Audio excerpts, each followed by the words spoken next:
Le sujet, c'est tu connais qui? Tu connais qui? Est-ce que tu as des codes? Parce qu'il va falloir arroser un tel, il va falloir rentrer dans tel endroit. Il faut connaître le chemin, il faut connaître le code. Il y a des codes, il y a des barrières à l'entrée, il y a des gens qui ont la même vie sur certaines choses.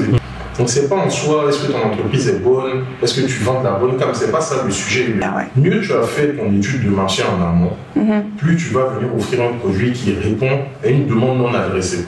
Et quand tu vas arriver dans ce canevas-là, tu auras moins besoin du réseau, tu auras moins besoin de venir de la part de l'un pour avoir ta clientèle.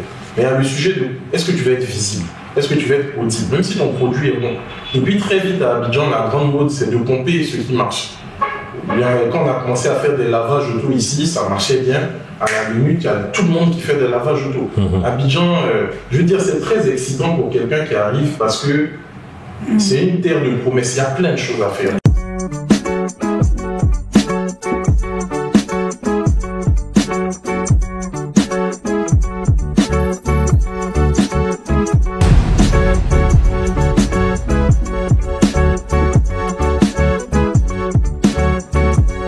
Quels sont les bénéfices du retour?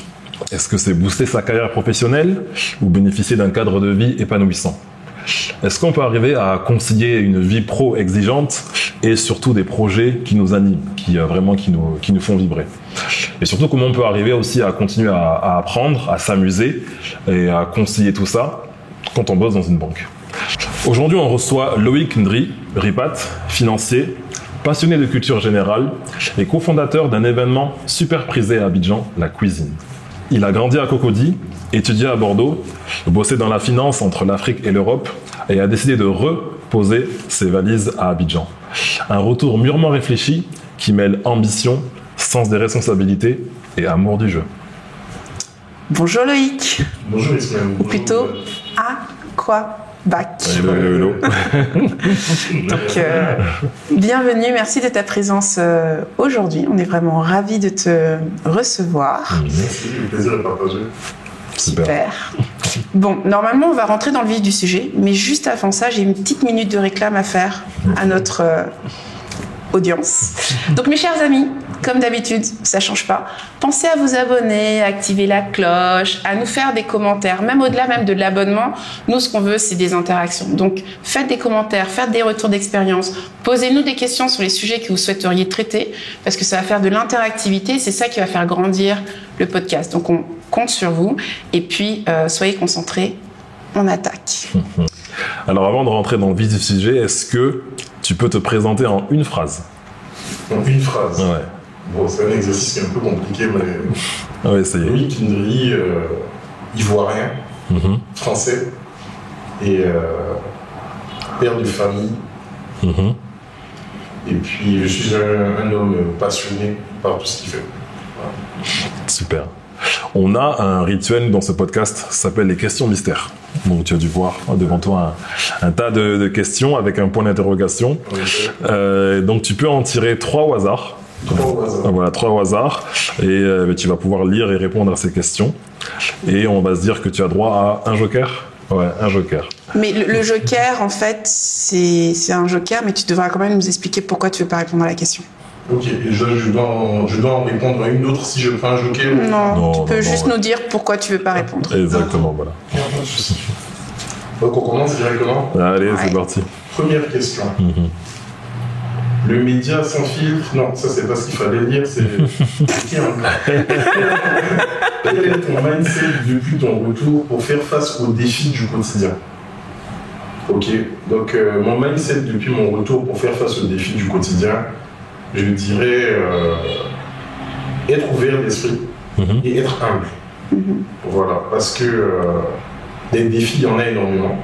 Il y en a énormément en rentrant dans mon pays. Ouais. Mais on va dire, tu n'es pas mieux qu'un autre en fait. Il faut garder ça à l'esprit, tu n'es pas mieux qu'un autre.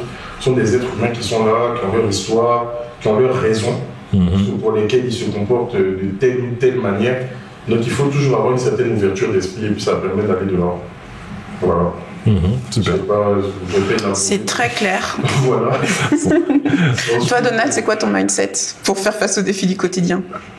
Mon mindset, alors moi je pense que de par mon caractère, vu que je suis assez calme et assez zen, donc je pense que ça va, j'arrive à dealer avec toutes les situations.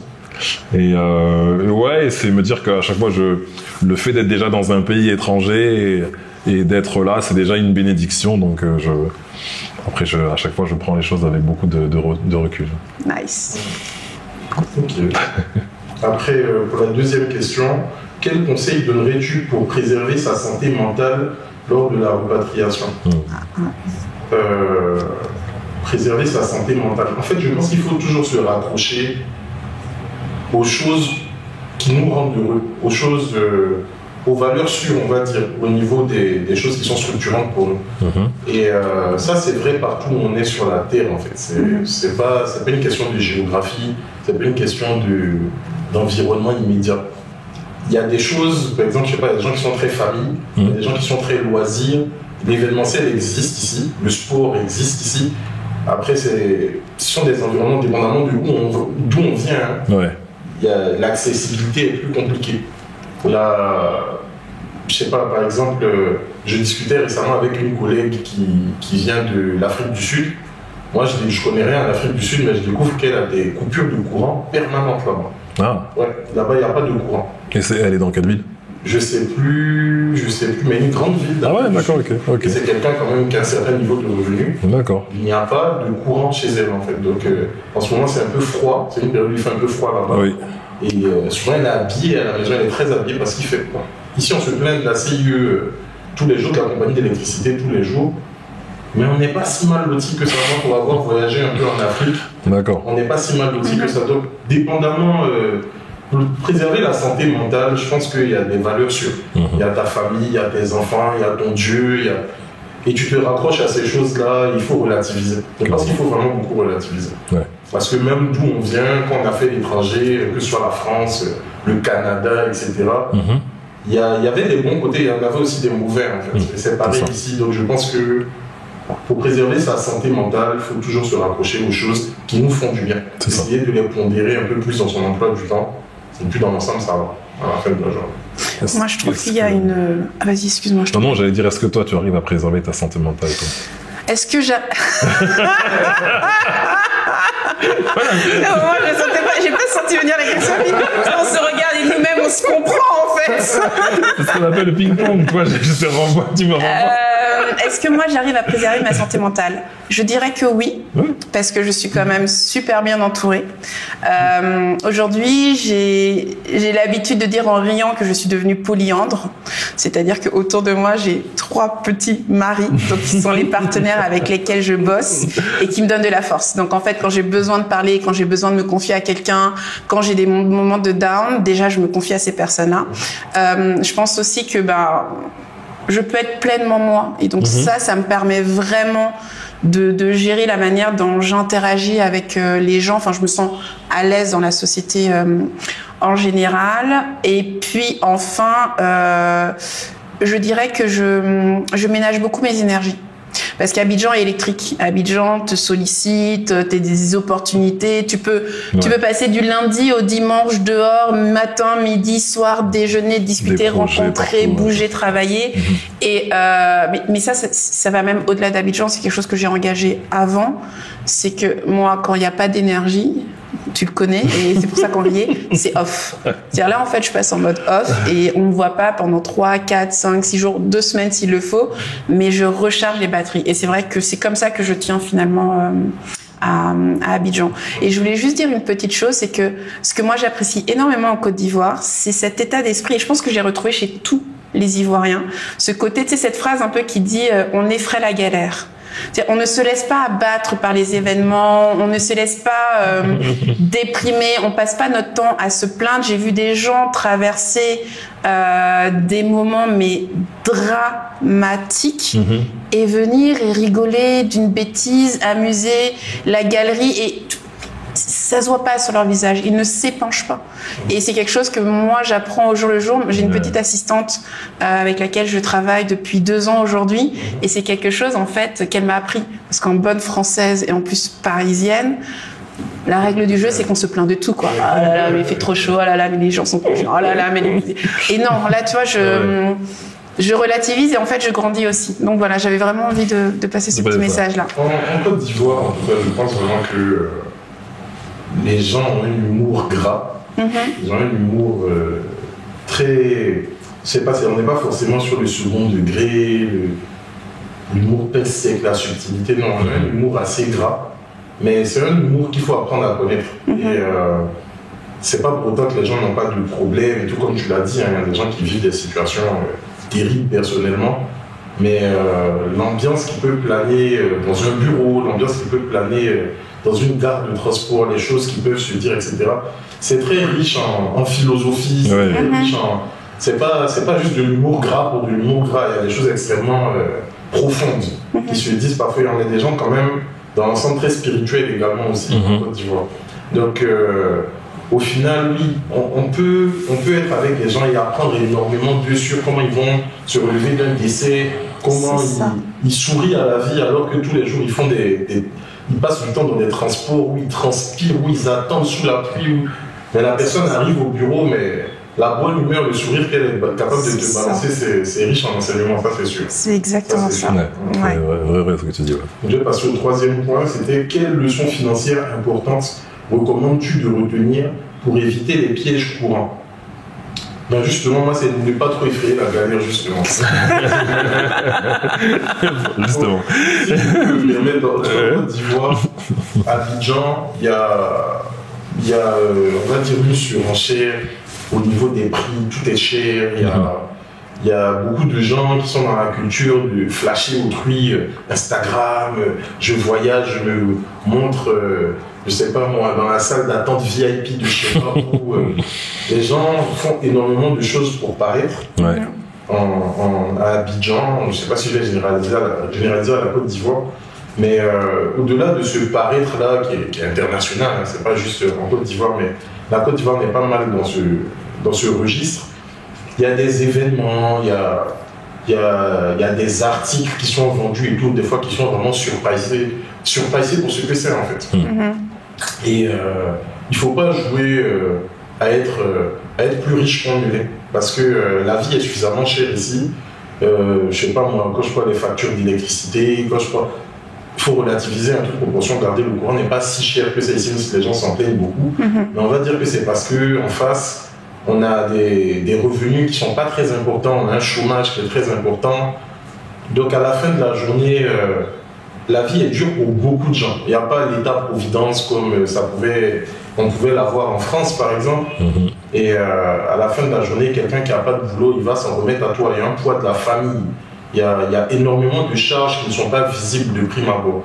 Donc quand quelqu'un est malade ici, souvent on prie pour avoir la santé. Dès qu'on dit bonne année, on se souhaite la santé, parce que quand tu tombes malade ici, si c'est pas juste un petit palu, une grippe, un truc classique, on te donne des médicaments standards, ah oui, tu es dans les problèmes, hein, et tu vas devoir mettre la main à la poche, sévèrement, significativement. Et quand c'est des gens dans ta famille qui sont pas assurés, etc., il faut pas lésiner aussi sur les réunions de famille avec des personnes à charge. On a énormément de personnes à charge dans notre pays. Et souvent, quand on est loin, ça paraît un peu abstrait.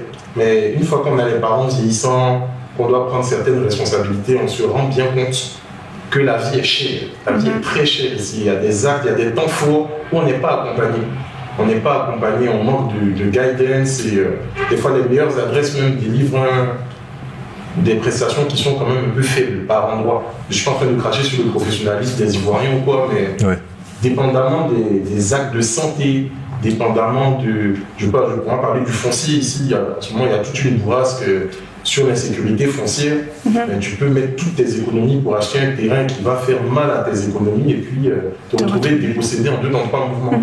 Et ce sont des choses, il faut avoir un matelas de sécurité. Donc moi, les conseils que je donnerais, c'est ne vis pas au-dessus de tes moyens et un des réflexes quant à l'épargne. Parce que sans l'épargne, tu es un homme mort. Et ça, c'est pas que à l'étranger ou pas en Côte d'Ivoire, sans épargne, tu es un homme mort. Peu importe ce que tu gagnes, arrange-toi pour toujours mettre un peu d'argent de côté. Ouais, tout accident qui te tomberait dessus. Et la santé est un vrai point.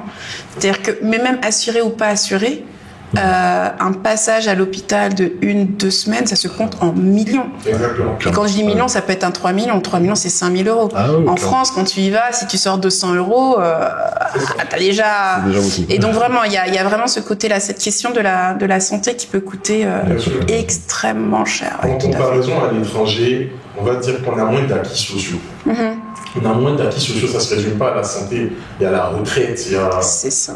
il y a le droit du travail, il y a énormément de Le chômage, la retraite. Le chômage, il y a énormément de volets de la vie. On n'est pas accompagné. Moi, il y a beaucoup de personnes qui me contactent, qui veulent venir ici pour entreprendre et se projettent plutôt sur des parcours longs. Et je leur dis, mais alors attention, les revenus que vous allez générer aujourd'hui, sachez que le jour où vous allez à la retraite, il n'y a pas de retraite en fait ici. Non. Donc le capital qui va te permettre de vivre au moment de la retraite, c'est aujourd'hui que tu dois le constituer. Donc faire des économies, même ceux qui... Enfin, c'est même pas vivre au-dessus de ses moyens, c'est vivre en dessous de ses moyens pour se constituer un petit matelas qui te permette de vivre décemment demain. Et la stratégie de nos parents, c'était acquisition foncière, acquisition immobilière, petite activité, commerce qui tourne, qui génère 200 000, 300 000, 400 000, mais qui te permet de vivre décemment. Et ça, je suis pas sûre qu'on l'intègre quand on revient. On est dans cette logique d'opportunité, mais on regarde pas suffisamment loin dans le temps, en fait. Quand on parle de repatriation, en fait, souvent on veut donner des tips, mais ces tips ne sont pas applicables à tout le monde. Ça dépend vraiment, on est en train de parler de quel repatrier. Donc, par repatrier, moi je comprends quelqu'un qui vivait là avant. Ouais. Si on n'est pas en train de parler de quelqu'un qui vivait là avant, moi je suis ivoirien, j'ai grandi en Côte d'Ivoire, je suis born and raised ici, et puis je suis parti faire mes études. J'ai tiré un peu, puis je suis revenu, 11 ans après. Mais il y a un certain nombre de personnes, par exemple, je prends Donald, tu n'es pas ivoirien à la base. Donc, tu viens ici, peut-être qu'un jour tu seras naturalisé, peut-être que si, on ne sait pas, il y a des gens qui sont venus, que j'ai connus, qui bossent ici, qui n'ont rien à voir avec la Côte d'Ivoire, mais qui en tombent amoureux, qui se marient avec un local, et puis qui restent ici pour toujours. C'est ça. Ok. Quand tu viens ici et que tu n'as pas de famille, ici on a des personnes qui ont des parents qui sont dans la politique. Ouais. Qui, je parle même de quand j'étais petit, je ne parle pas forcément d'aujourd'hui, mais il y a des gens, entre guillemets, qui volent bien avec la politique et qui ont tous les avantages qui vont avec. Ils ont des marchés. Parce que quand on parle d'entrepreneur, moi je suis un salarié, mais je suis aussi un entrepreneur. Et quand on veut entreprendre, à un moment donné, les marchés, c'est souvent de gré à gré. Tu connais qui? C'est du népotisme, c'est de la corruption. Et plus tu montes, plus on est en train de parler de corruption, on est en train de parler de rétrocommission, de rétrocommission, de tu connais qui. Donc c'est pas en soi, est-ce que ton entreprise est bonne, est-ce que tu vends de la bonne cam, c'est pas ça le sujet. Le sujet c'est tu connais qui.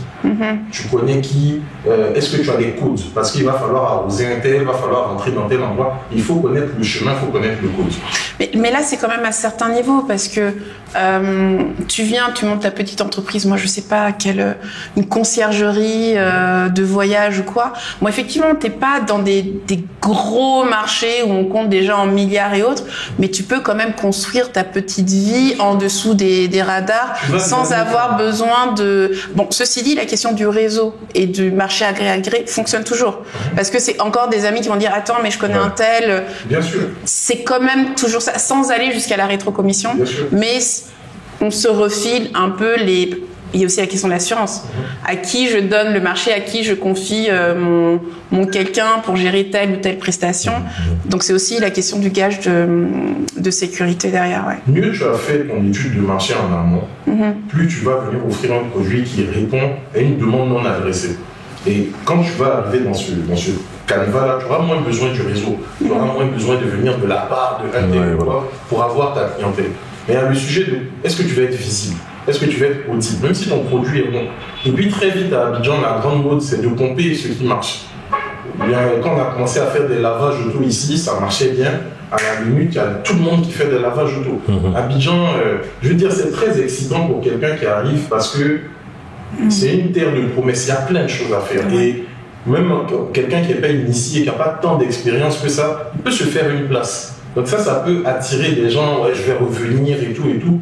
Mais la désillusion, elle peut être assez brutale parce que tu vas revenir, tu vas avoir une idée qui est très bonne et tu vas avoir, je ne vais pas tirer que sur la politique, tu as aussi des personnes qui sont dans le privé, hein, j'ai des parents qui sont très influents chez un champion national et qui ont la même mise sur tel secteur d'activité. Il y a des communautés, ici on va parler des Libanais, on va parler des Français, des Chinois. Des Chinois, il y a des communautés, il y a des nationalités qui ont un peu la même mise sur certains secteurs. Ouais. Et si tu n'es pas au courant, quand tu viens, ben, tu peux faire des pieds et des mains pour avoir ta licence pour être dans tel secteur, tu vas ouvrir ton compte, tu vas remplir tous les trucs qu'il faut cocher pour pouvoir répondre à des appels d'offres, mais personne ne va te donner de marché. Ça, il faut le dire aussi. Donc, à la fin de la journée, je veux dire, il ne faut pas venir sur un coup de tête. Je veux entreprendre l'entrepreneuriat, c'est hyper dur, mais à Abidjan, il y a des codes. Il y a des codes, il y a des barrières à l'entrée, il y a des gens qui ont la même mise sur certaines choses. Et là, je suis en train de parler, on parle de travail, on parle d'économie, on parle de voilà, mais il y a plein de choses qui ressemblent à ce que je suis en train de dire là, mais pas forcément pour le boulot. C'est ça. Quand on arrive à Abidjan, il y a des communautés qui ne se mélangent pas. Ça, il faut le dire. Là, moi, j'ai un de mes amis d'enfance qui est maghrébin, qui va bientôt se marier avec une Ivoirienne. Je vais rater le mariage malheureusement. Mais je suis fier d'une telle personne parce que les Maghrébins ne se mélangent pas comme ça, les Libanais ne se mélangent pas comme ça. Ils ont une communauté qui est très forte ici, qui est là depuis toujours. Ils sont ivoiriens, etc. Mais ils ne se mélangent pas comme ça.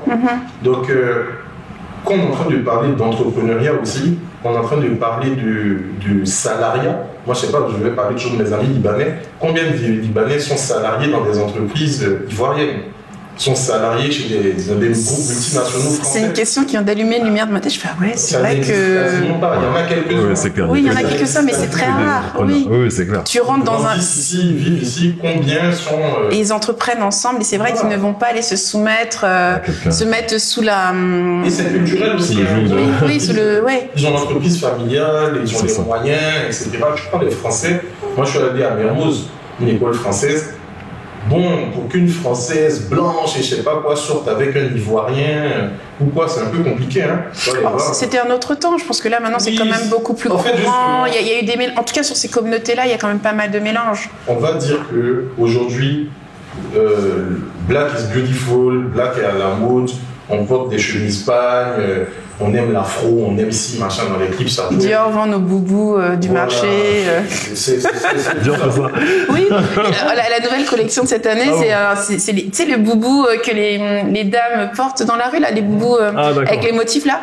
Je sais pas, ils l'ont fait à 3 boules. C'est fantastique. Ouais, c'est magique. C'est ça. Et moi, quand je reviens des années en arrière, vraiment... ça a changé, c'est en train de changer, c'est tant mieux. Mais je veux dire, à la fin de la journée, même en entreprise, tu viens travailler dans certains groupes français, il y a un plafond de verre. Il y a des postes qui sont pour les Français. Aujourd'hui encore. Aujourd'hui encore.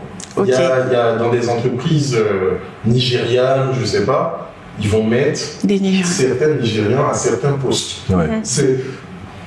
Ça dépend des groupes, des pays, pardon, et de la nationalité des différents groupes, mais il y a cette empreinte-là, il y a cette manière de faire. Et maintenant, ça dépend aussi du pays dans lequel on est, à savoir la Côte d'Ivoire. Moi, j'ai été quand même plutôt déçu de la Côte d'Ivoire par rapport à l'absence de dignité, l'absence de réciprocité dans, je sais pas, en termes de diplomatie. Si j'ai des relations avec la France, j'ai des relations économiques avec tel ou tel pays, ben tu viens chez moi, peut-être que je dois t'imposer que tu embauches des locaux à tel poste. Il y a des choses comme ça qu'il faut mettre en place. Mais qui existent. Qui ne sont pas forcément les plus contraignantes. Si on veut faire un benchmark par rapport à d'autres pays africains, par rapport à, je sais pas, ici accéder à la terre, accéder à certains secteurs qui sont stratégiques, qui sont clés, je sais pas, les concessions qu'on donne à telle ou telle entreprise pour... Aujourd'hui, je vois, il y a des entreprises ivoiriennes, par exemple, qui font tout ce qui est contrôle technique. Ouais. Mais dans le temps, c'était SGS, c'était... Des étrangers. Exactement, c'était pour X années. Après, moi, je pense que... bon, j'ai certainement moins de recul que toi, mais justement parce que je suis béninoise et en plus, je suis CEDEAO. Donc, ceux d'Afrique centrale, c'est encore un autre game. J'ai le sentiment qu'il y a quand même un peu de protection. Par exemple, un étranger ne peut pas acquérir de la terre agricole en Côte d'Ivoire. C'est strictement interdit. Au Bénin, ils vont plus loin, tu n'acquiers juste pas la terre. T'as pas le droit d'être propriétaire d'un titre foncier quand tu es étranger au Bénin. Donc en Côte d'Ivoire, tu peux le faire uniquement en zone urbaine. Ça, c'est un des premiers points. Sur la question de l'emploi, ils ont mis en place en fait des lois qui font que si tu veux recruter un étranger sur quelque poste que ce soit, d'abord tu es supposé justifier que y a personne d'autre qui puisse le faire, mais surtout il y a des taxes à payer. Moi, c'est quelque chose dont j'ai personnellement fait des frais parce que j'étais persuadée CEDEAO, libre circulation, donc liberté de travail sur place. Non, en fait, je dois avoir un permis de travail et c'était des sommes de l'ordre de 1 million ou 2 millions chaque année, plus d'autres frais. Ce qui a d'ailleurs découragé l'employeur. Donc, il y a quand même certaines mesures. Maintenant, je pense qu'en termes de contrôle, il y a la théorie et puis derrière la pratique, c'est beaucoup plus difficile de mettre en place. Mais moi, j'ai le sentiment que la Côte d'Ivoire exerce quand même une forme de préférence nationale. En fait, sur certains aspects. Est-ce que cette préférence nationale, ces aspects dont tu es en train de parler là, sont aussi dissuasifs que dans certains autres pays? Moi, je ne pense pas.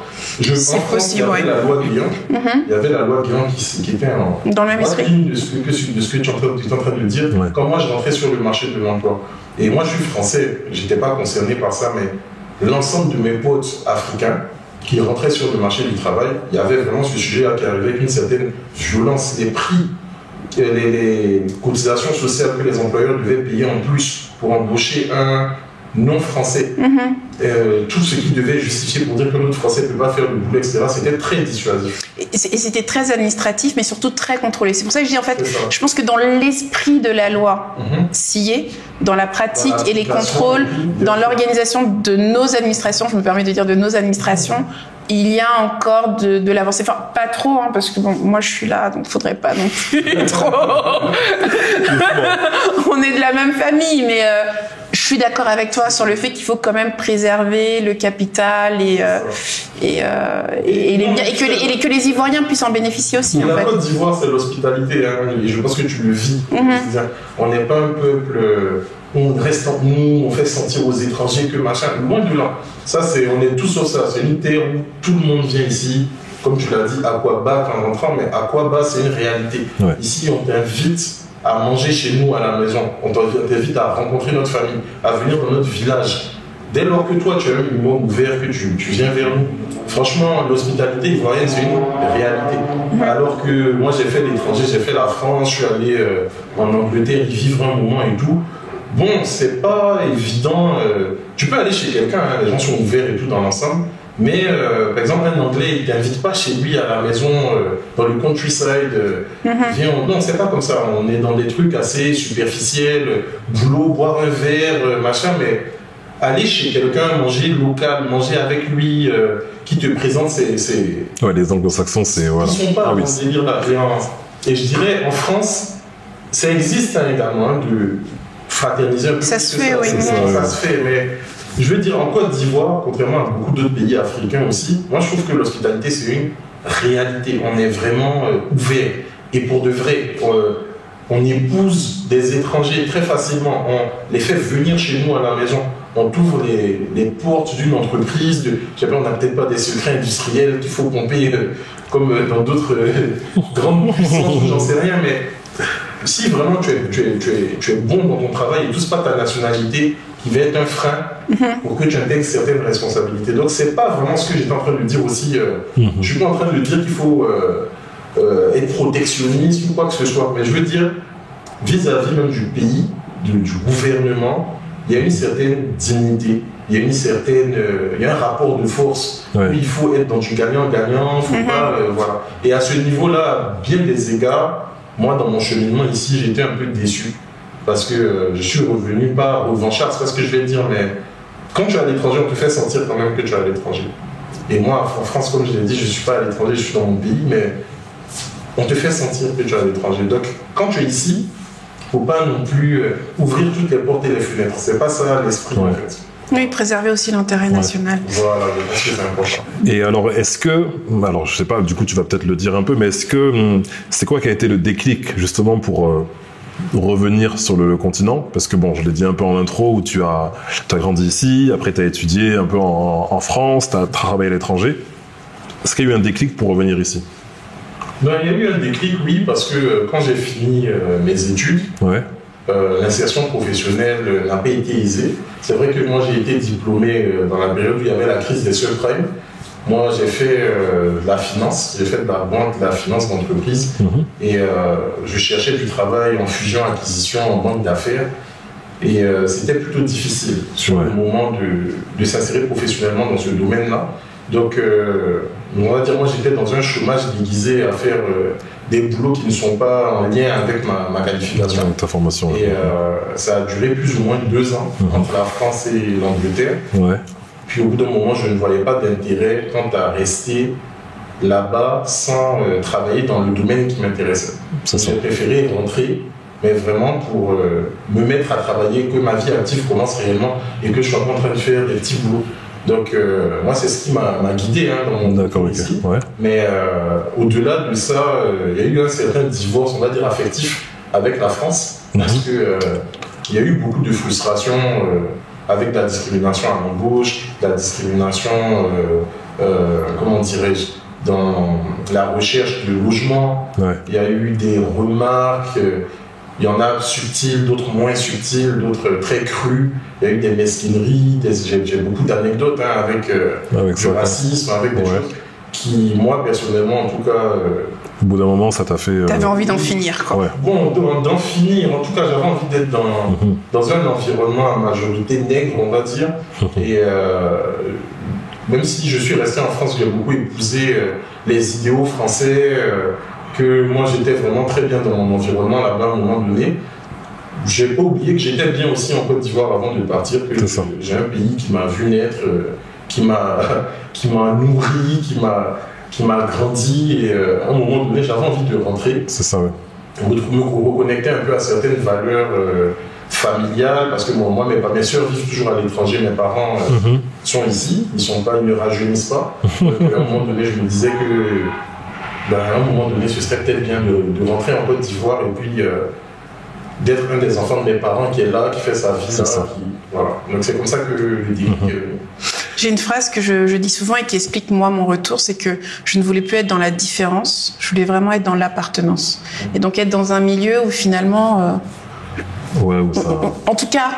de visu, quand j'ouvre la bouche c'est foutu, mais de visu on se pose pas de questions. Donald, je tiens à m'excuser pour cette déviation que je vais faire dans le programme du podcast. Alors attends, du coup tu veux faire une déviation parce que moi je voulais rebondir là-dessus, mais bon vas-y. Alors vas-y, finis d'abord, mais autorise-moi ma déviation. En fait non, moi quand j'entends du coup les problématiques, enfin les problèmes que tu as eu, et même toi quand tu parles d'appartenance, d'indifférence, ça me fait toujours penser à ce à quoi j'ai grandi en France, parce que moi j'ai grandi en France à Bordeaux, et forcément le racisme et tout ça, c'est des problèmes qui sont là. Et j'ai toujours le souvenir de la discussion que j'avais avec mon père, et je me souviens, j'étais en CM2, donc j'avais 10 ans, donc on va dire dans les années 94, 95, et qui m'expliquait justement ces problèmes. Un peu, il me disait, voilà, pour trouver du travail, c'est un peu difficile, voilà, forcément tu peux avoir ce contrôle aux faciès. Et je disais à papa, non mais nous plus tard ça va être pareil.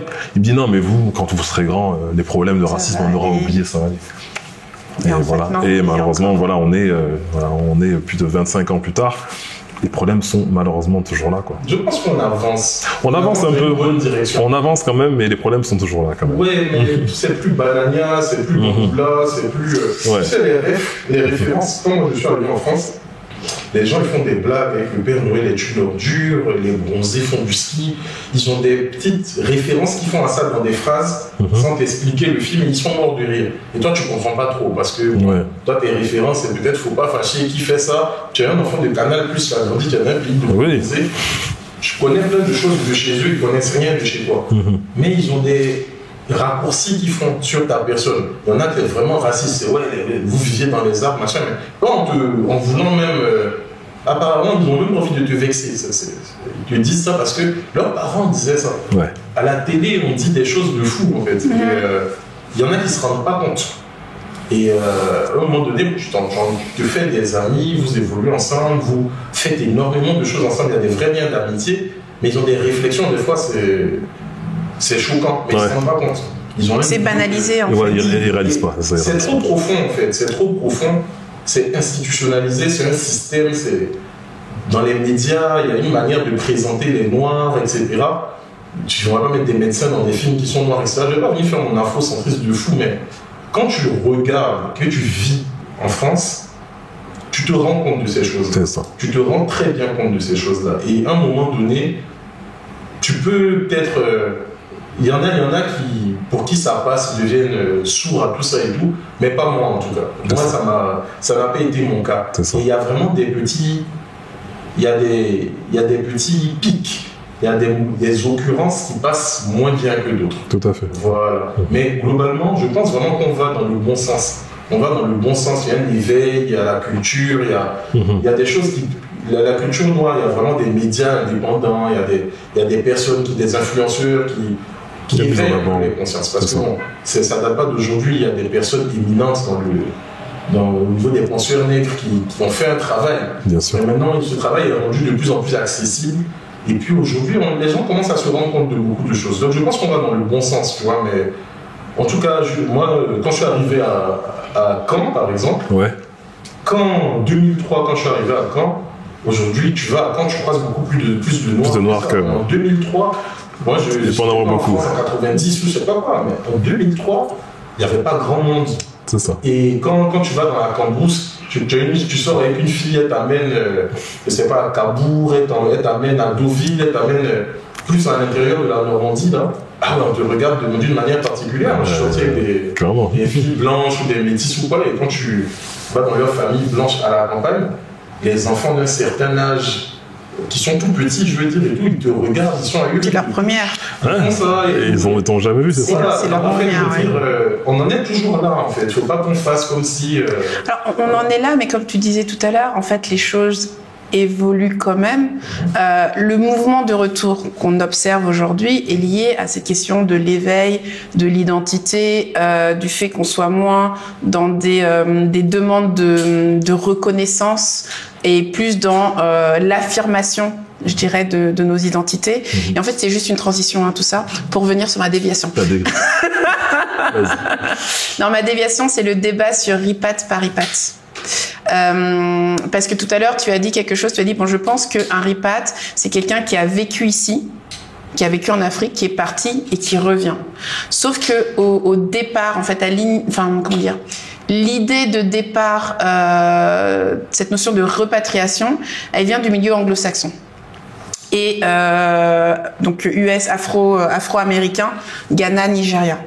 En gros, ce qu'il dit, c'est tous les Afro-américains qui sont originaires de la terre, mais qui ont été spoliés, qui ont été arrachés, déchirés finalement de ce lien-là, doivent se repatrier. Donc c'est vrai que pour moi, lorsque lorsque je pense en fait ce podcast, quand on me dit repatriation, je pense même à des personnes originaires d'Afrique, première, deuxième, troisième, quatrième génération. Certains n'ont jamais mis pied en Afrique, mais par bien des moyens, tu sais qu'ils ont un lien avec ce continent-là. Et pour moi, ces gens-là sont aussi des repatriés. Okay. Voilà, ça va vraiment au-delà. Et si on veut être totalement fou, on vient tous de la terre-mère, donc... Ouais, mais à partir de là, je pense quand même... Oui, non, mais je taquine. Non, mais donc, en fait, pour ma part, on vient tous de la planète Terre. C'est très large, là. Là, c'est plus une déviation, là, on a fait une sortie de route. Quand on parle de repatriation, l'Afrique n'est pas une patrie. L'Afrique, c'est un continent. Merci. Avec des pays qui ont des particularités. Des singularités, c'est important. Des singularités. Ouais, c'est important de le dire. Des criardes.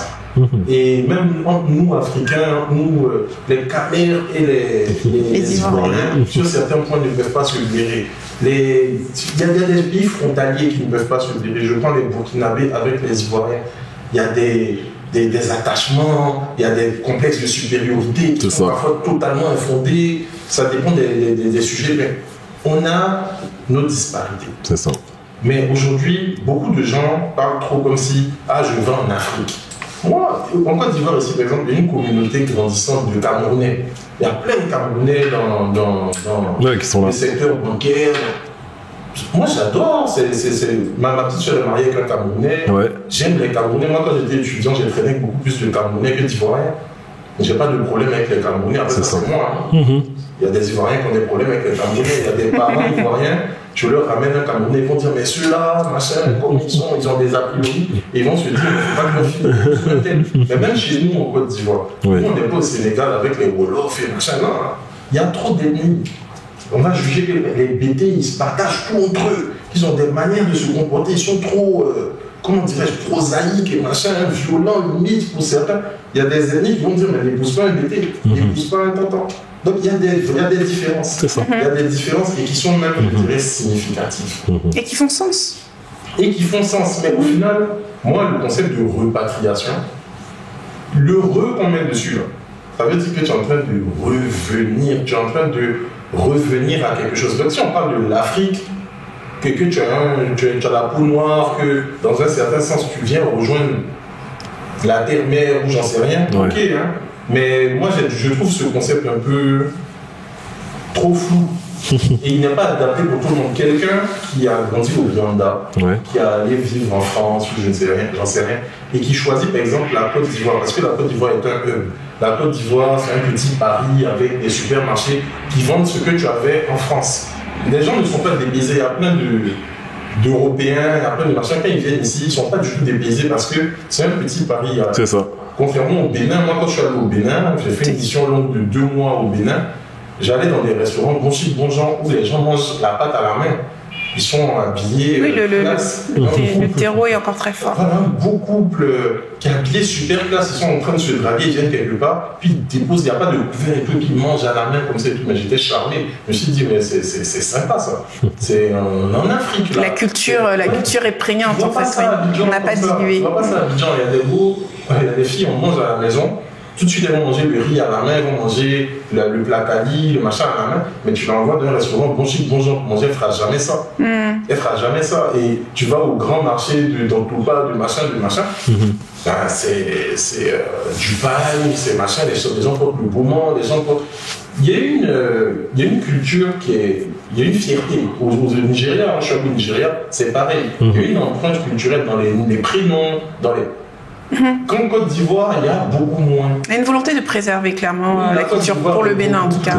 La Côte d'Ivoire est beaucoup plus européanisée. La terre de l'hospitalité. Abidjan est beaucoup plus européanisée. On est dans un petit Paris.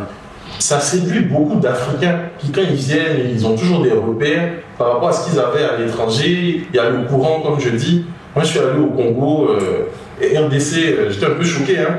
Les coupures de courant de fou. Quand il pleut, il y a de la boue dans les rues, dans les endroits. Vraiment, je suis pas en train d'insulter le c'était magnifique. Non, le Congo, c'était magnifique. On a eu des très bons moments là-bas. Mais je veux dire qu'il y a des choses en termes de développement et tout. La Côte d'Ivoire peut séduire sous cet aspect. Mais un Rwandais qui arrive pour s'installer en Côte d'Ivoire pour repatriation, moi, je n'adhère pas. Il n'est pas en repatriation. Il vient de découvrir autre chose. Il est dans autre chose. Ça n'a rien à voir avec dans son pays, ça n'a rien à voir avec en France. Il est dans complètement autre chose. Et c'est un choc.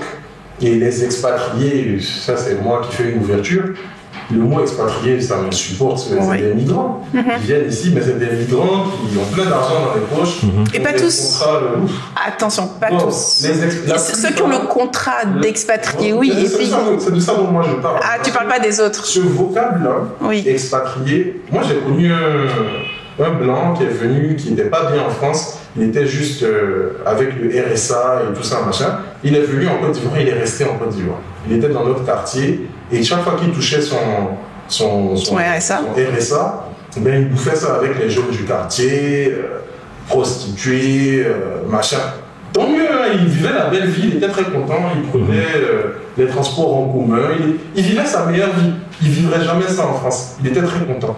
Tant mieux pour lui, il n'y a pas de souci. Mais maintenant, lui, moi, je ne vais pas l'appeler expatrié, moi. Non, c'est pas un expatrié. Voilà. C'est pour ça que, je vais dans ton sens. C'est un migrant, c'est un immigré. Les expatriés, que moi j'appelle expatriés, ceux qui ont des contrats. Ils viennent, ils sont en contrat, ils ont des chauffeurs, ils ont des voitures qu'ils n'auraient jamais eues en France. Ils vivent un train de vie chauffeur, cuisinier, machin, qu'ils n'auraient jamais eu en France. Et vraiment, ce sont des notions un peu, j'ai du mal, parce que ça dépend des personnes. Il y a des expatriés qui viennent ici, qui se mélangent, qui vont vraiment visiter le terreau, qui fréquentent des Ivoiriens. Il y en a qui sont sur un truc là d'un microcosme il plane, ils sont dans autre chose. Et ça, c'est une petite anecdote. Récemment, j'étais sur un groupe qui propose des nounous, des chauffeurs, etc. Si tu as besoin d'un électricien, tu fais des suggestions, si tu as eu un bon retour d'expérience. Et dans ce groupe, il y a énormément d'expatriés. Il y a énormément d'Ivoiriens et tout, mais il y a énormément d'expatriés. Et je cherchais à remplacer une nounou qui est partie de chez moi. Et il y a une expatriée qui réagit parce qu'à un moment donné, on me demande c'est quoi mon budget. Et je dis que je paye la fille 60 000. Ah non, mais monsieur, le SMIC c'est 75 000, ça se fait pas de faire des choses comme ça et tout ça. Mais pardon. Moi, je suis pas en train de dire qu'il faut être hors la loi, qu'il faut pas faire ce que la loi dit, mais en fait, il y a vraiment, quand il y a un choc en Côte d'Ivoire, mettre quelqu'un chez soi, le nourrir, le loger, blanchir, et que cette personne-là, quand elle est malade, tu payes tous ses soins. Quand c'est Noël, moi quand j'ai une prime au boulot, je vais enlever 10 000, je vais enlever 20 000, je vais prendre à la personne. Ma femme fait pareil. Quand c'est Noël, on offre des cadeaux, etc. etc. Ben, à la fin de la journée, je ne vois pas pourquoi je vais te donner 75 000.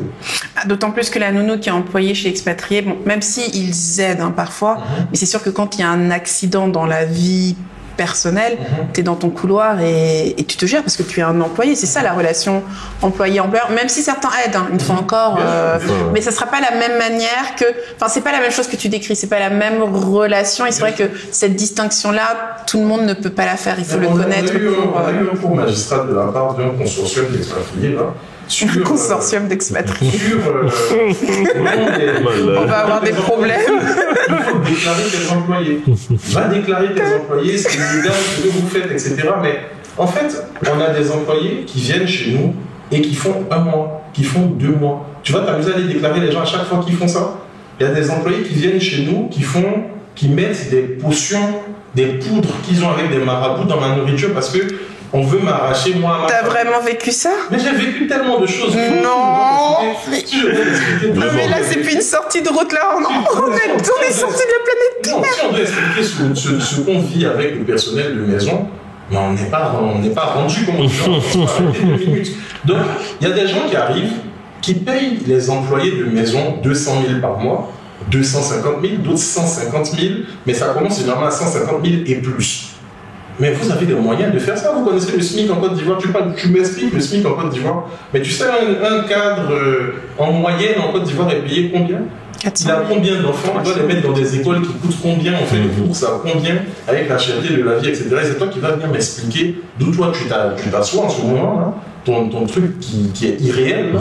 Tu vas venir m'expliquer combien je dois payer les gens, je dois les déclarer et tout. Mais il faut que tu apprennes à te taire. Il y a une certaine humilité. Donc les choses des expatriés et tout, et je ne suis pas en train de généraliser encore une fois. Non, c'est certainement ça. Des expatriés qui ont une réflexion différente et tout. Mais il y a certaines dames et tout qui viennent ici, qui sont assises à la maison. C'est monsieur qui est DG ou je sais pas, DAF, dans je sais pas quel genre. C'est ça, ouais. Tu as tout le temps pour accompagner tes enfants à l'école le matin. Tu vis pas le stress à Abidjan. Tu as signé le week-end, tu as une voiture, tu payes pas le carburant. Il faut apprendre à se taire en fait. Parce qu'avec l'héritage historique, colonial et tout ce que, comme nous, on va dans vos pays, comment ça se passe, on n'est pas des expatriés, on est des migrants, ça, on est des immigrés. Des étudiants, immigrés, on s'intègre. S'intégrer ici, ça apprend aussi un peu à se taire des fois dans certains sujets. Parce que c'est un peu indécent. Il y a des remarques qui sont légèrement indécentes. Mais alors, ça ne concerne pas que les communautés occidentales, parce que moi aussi, j'aime pas trop le terme expatrié qu'on emploie pour tout le monde. Ça concerne également des personnes comme nous, qui revenons et qui pourront avoir ces postures un peu moralisatrices par rapport à la société. Et ce que moi j'ai pu constater, j'ai envie d'alerter en fait sur ça, c'est qu'on a tendance à déréguler le marché locatif, de l'immobilier, de l'alimentation, du service à la personne, en décaissant des sommes parfois qui ne correspondent pas au niveau de vie local. Même si on veut que le niveau de vie s'améliore, mais quand tu dérégules trop, du coup finalement le coût de la vie augmente pour tout le monde. Ouais. Et tu as une partie de la population qui ne peut pas suivre en fait. Et ça, je pense que ce risque de gentrification, je dis pas qu'on peut le contrôler, Mais si on peut en avoir conscience et faire attention à la manière dont on interagit, ok, le gardien qui te donne un coup de main au moment que tu gares, va pas lui donner un billet de 5 000. Parce que quand tu lui as donné un billet de 5 000, tous ceux qui vont passer derrière, il va falloir qu'il leur donne aussi 5 000. Et tout le monde ne pourra pas... La majeure partie des gens ne peuvent pas donner 5 000, donc tu es perché. Donc ils vont lui donner les 500, oui. Voilà, ils vont lui donner 500, ils vont rien lui donner, et puis il va les maudire et tout. Mais ça, et puis il va les maudire. En France, il y a le parc-mètre. Tu viens, il y a le parking payant, c'est régulé, on sait combien on paye pour combien de temps. Ils ont sur des fantaisies cheloues de hangar jusqu'à telle heure à gauche, à telle heure, tu vas descendre, mettre ton réveil parce que il faut garer à droite à partir de telle heure. Ça, c'est la France. On peut trouver ça bien, mais c'est comme ça que ça évolue. Maintenant, tu arrives ici, quand tu arrives au plateau, le NAMA, il faut lui donner quelque chose. C'est ton parc, c'est ton parking payant. Ouais. On est dans des environnements différents. Mais à la fin de la journée, le blanc qui a envie de donner 5 000 parce qu'il a l'expatrié, je vais pas dire le blanc, c'est pas parce qu'il en a les moyens et que voilà. Celui qui en a les moyens, qui a envie de donner 5 000, il trouve que le gars c'est un pauvre mec, qui n'a rien, il faut lui donner 5 000. Ça, c'est à ton niveau, mec. Mais ne moralise pas les gens qui ne donnent pas 5 000 parce que 5 000, quand tu rapportes ça dans leur salaire ou dans leur revenu disponible, qui ont fini de payer l'école, etc., que leur employeur ne paye pas. C'est énorme. C'est énorme. Donc, tu ne fais pas la morale aux gens, tu te calmes en fait. Tu choisis où tu essayes de faire avancer la cause de ceux qui n'ont pas d'argent. Mais on est dans un environnement où, comme je le disais au départ, l'État-providence, le droit du travail, la retraite, le machin, c'est pas aussi bien régulé et on se comprend. Donc à la fin de la journée, il faut apprendre à comprendre dans quel environnement on est. Et quand on est en rebat, il y a un travail à faire en amont pour mieux comprendre dans quoi on met les pieds, pour ne pas avoir des discours des fois qui sont hors de propos et puis qui choquent un peu les gens qui sont ici. Parce que ça, quand je parlais d'humilité, tout ça au départ, c'est de ça que je parlais également. Quand on arrive dans un environnement, que ce soit où on a grandi ou pas, on est très teinté par l'endroit où on a été pendant longtemps. Et les références, oui. Exactement. Et venir en voulant toujours tout comparer, pour moi, c'est pas un bel exercice, c'est pas une bonne attitude. Et ça n'aide pas pour la santé mentale, ça n'aide pas pour se sentir bien. Il faut vraiment avoir ce travail de table rase. On revient riche de son expérience à l'étranger. Il ne faut pas tout oublier, ça c'est pas ce que je dis. Mais il faut vraiment faire un état des lieux de où on met les pieds. Pour ne pas choquer les gens et pour ne pas soi-même être tout le temps en déphasage. Parce qu'on est toujours en déphasage, on va avoir un AVC. Dans un pays comme ici, là, ça peut rendre fou en fait. Être tout le temps en déphasage avec la réalité des gens. On a des propos qui sont choquants pour les gens. Ça peut susciter un retour, des gens qui vont avoir un problème avec vous, des mauvaises a priori sur vous, et voilà. C'est un peu ça. Il faut ajuster. J'étais chez un assureur crédit en France, un des leaders de l'assurance crédit. J'ai fait également 1 an dans une banque de réseau en tant que chargé d'affaires. Et quand je suis rentré en Côte d'Ivoire, j'ai intégré le leader de la banque de réseau dans la qualité d'analyste crédit. Et en tant qu'analyste crédit, je sais pas, j'avais un superviseur qui était sous un directeur, et le directeur était sous le directeur général. Le management, il était correct. Moi, je trouve que j'étais dans un environnement qui était très théorisé, avec des bonnes pratiques, avec des process très fins, parce que c'est le leader. On est en train de parler d'une multinationale qui a des process bien établis. Donc en fait, quand tu viens d'une fiche de poste avec des contours très précis, tu sais quelles sont tes tâches, comment les faire. Quand il y a des gaps, quand il y a des nouveautés, il y a un département organisation avec une conduite du changement. C'est quand même des choses qui sont léchées, qui sont bien établies. Donc un tel environnement, moi c'était l'environnement qui m'a le plus structuré parce que c'est là que j'ai fait 4 ans en travaillant vraiment, en ayant des responsabilités qui étaient miennes. Je n'étais pas forcément en binôme sur des choses avec des gens. Donc c'est ça qui m'a structuré. Moi je suis quelqu'un de très rigoureux, de très structuré dans ma manière de travailler. Donc le management, moi je trouve que tu as affaire à quelqu'un qui n'a pas tant de défis que ça, c'est mon avis, sur la manière de guider ses équipes. Parce qu'on est en pilote automatique. Voilà. Donc je ne sais pas si je peux répondre à cette question de manière en PME, c'est totalement différent. Moi, quand j'ai quitté la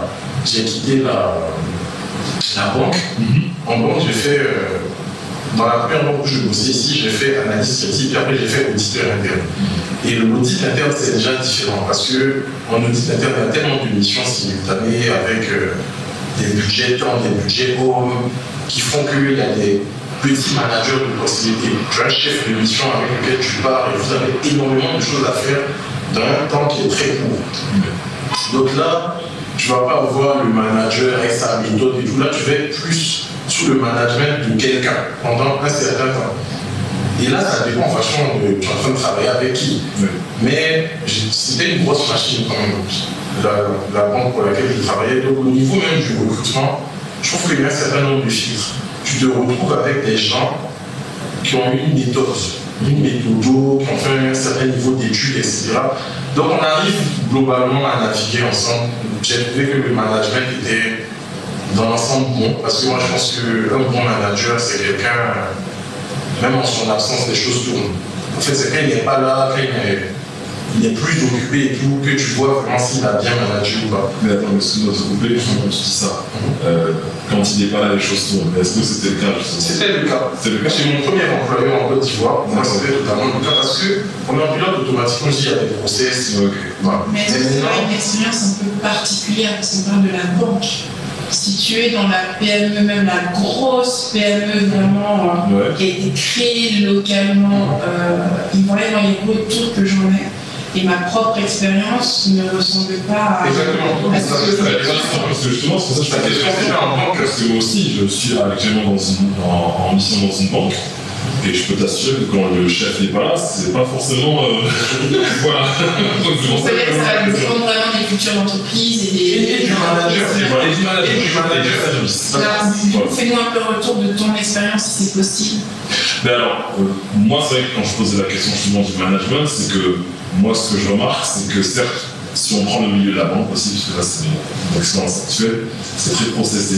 Donc, je pense qu'il y a cet héritage. Surtout si c'est le monde français, donc forcément c'est assez processé. Mais alors j'ai l'impression, en tout cas c'est ce que je retrouve dans mon expérience au Congo, où c'est un peu pareil, c'est que les gens, on va dire, les personnels du staff qui sont les leaders en général, ça va, c'est des gens qui ont plus ou moins voyagé, donc qui sont assez ouverts d'esprit, mais dès qu'on est sur le middle management, et c'est là où des fois on a affaire des fois à des managers qui des fois n'ont pas justement des attitudes managériales. On les a promus managers, mais parce qu'au bout d'un moment ils avaient de l'expérience, voilà, on va dire manager, mais des fois il y a des basiques qui ne sont pas respectés. Parce que des fois ça ne répond pas au mail,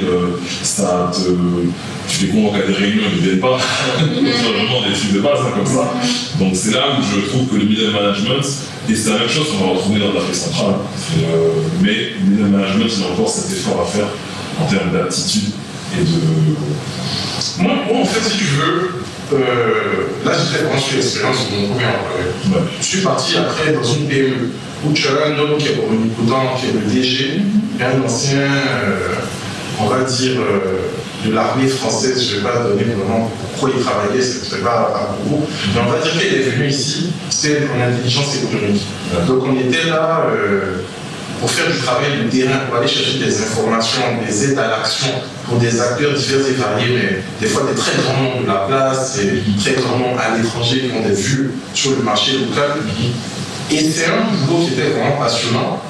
Mais on va dire que je n'ai pas trouvé que la boîte était très bien gérée.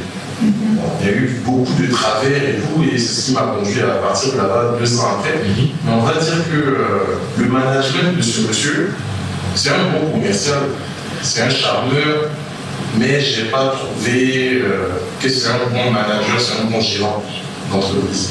Donc à la fin de la journée, il y a des filles de trésorerie qui n'étaient pas voilà, maintenant pour gérer les personnes, il n'adapte pas son management à la personne qu'il a en face, il y avait des mots plus hauts que les autres. Il y a des fois quand on est mal en point, on est dans une mauvaise posture parce que le travail n'a pas été suffisamment bien fait, parce qu'on n'a pas réglé les budgets qu'il fallait ou quoi. Après, il fallait rendre compte au client, il ne vient pas, et c'est toi qui dois aller assumer. Là, on est en train de parler de management, c'était le jour et la nuit. Ce que j'ai vécu premièrement et ce que j'ai vécu par la suite. Après, j'ai rejoint une autre banque où on va dire que l'empreinte du groupe est très forte. Dans le premier groupe dont je parlais, l'empreinte du groupe est forte, mais ils ne sont pas omniprésents là autour de nous, dans les milliers, là, donner des instructions, on ne change pas des choses du jour au lendemain. Il y a une feuille de route, ça. Après, je me suis retrouvé dans un environnement qui était beaucoup plus, je ne sais pas, en réunion, un registre dans lequel les grands directeurs parlent, tu te demandes si tes parents t'ont bien éduqué ou c'est quoi, si tu as un problème dans ta tête, c'est parce que. Non, c'est. L'autoritarisme. Voilà. En fait, oui, mais ce qui est intéressant, c'est que ces retours-là existent, mais j'ai l'impression comme que ces pratiques reculent et évoluent. Enfin, sauf si je suis peut-être très naïve, hein, mais j'ai l'impression que c'est quand même moins récurrent, moins prégnant que ça peut être il y a 10, 15, 20 ans en fait. Que quand même cette notion de l'encadrement, du leadership évolue aujourd'hui. On a des patrons, c'est culturel. Moi, ma lecture, on a des patrons en Côte d'Ivoire, on n'a pas des managers. Et les boss. Ça, c'est culturel. C'est culturel. Il y a la culture de la talaki. Ouais, il son gars, le grand patron, là. Je marche, un vigile me croise, pendant que je marche, je dis, ah, la symphonie, que fait le bruit de tes talonnettes me donne envie de danser. Parce qu'il veut que je lui donne 500, je lui donne 1000 francs. Ok. Bon, c'est vrai, ce sont des manières de faire, tu vois, mais moi, je n'adhère pas du tout à cette mentalité. Et là, souvent, je vais être en rupture avec beaucoup d'Ivoiriens. On va me dire, toi, tu es trop blanc, tu es trop machin, mais. J'ai envie de dire, mais sois un peu digne, mon frère. C'est pas question de.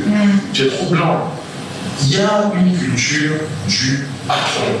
On ne contredit pas le patron. Quand on contredit le patron, on le fait avec des pincettes. Si le patron est en retard, on ne va pas lui faire une remarque par rapport à son retard. Mais c'est pas respectueux d'être en retard. Je pense que j'ai fait beaucoup. Quelqu'un va en entretien. On te reçoit quelque part un entretien pour un poste de direction. L'ensemble des directeurs qui constituent le panel et tout est en retard. Tu es arrivé, toi tu es au chômage, tu as des choses à faire au travail que tu as laissé là, tu as des engagements à venir, tu fuis pendant 1 heure ce qui vient de t'entendre. L'entretien commence 45 minutes après, ça va, j'ai dit quelqu'un en ouverture de session, la personne ne va pas s'excuser. Il passe très vite, oui, on avait des trucs à faire et puis on y va. Et si tu te permets de vraiment insister sur le fait que ce n'est pas correct, on va déjà te voir comme quelqu'un a un problème, etc. Et on a un problème, c'est culturel.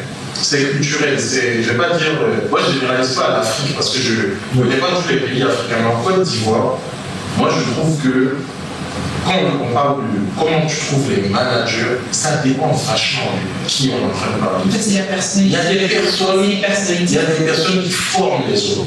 Il y a des personnes, autant, il y a des personnes plus jeunes que moi, que des fois je vais voir là en train d'envoyer un stagiaire acheter ses bananes pressées, souvent on est dans la caricature comme si ouais machin, c'est pas que des vieilles personnes qui le font. Il y a des dames, je sais pas, dès qu'une femme en Côte d'Ivoire passe la trentaine là, qu'elle a 35 ans, et qu'elle a eu quelques enfants, et puis elle arrive au travail avec 10 sacs. Il y a un sac ici, un sac de nourriture, un sac de machin. Elle fait ses courses pendant la journée pour son ménage, elle fait ses trucs et tout machin. Mais elle va avoir une propension à envoyer les petits jeunes pour faire des choses qui n'ont rien à voir avec leur tâche et tout. Mais c'est un truc de fou. Moi, en tout cas, je ne sais pas, je suis peut-être trop français encore une fois à ce niveau-là, mais je ne sais pas si c'est quelque chose à voir avec être français.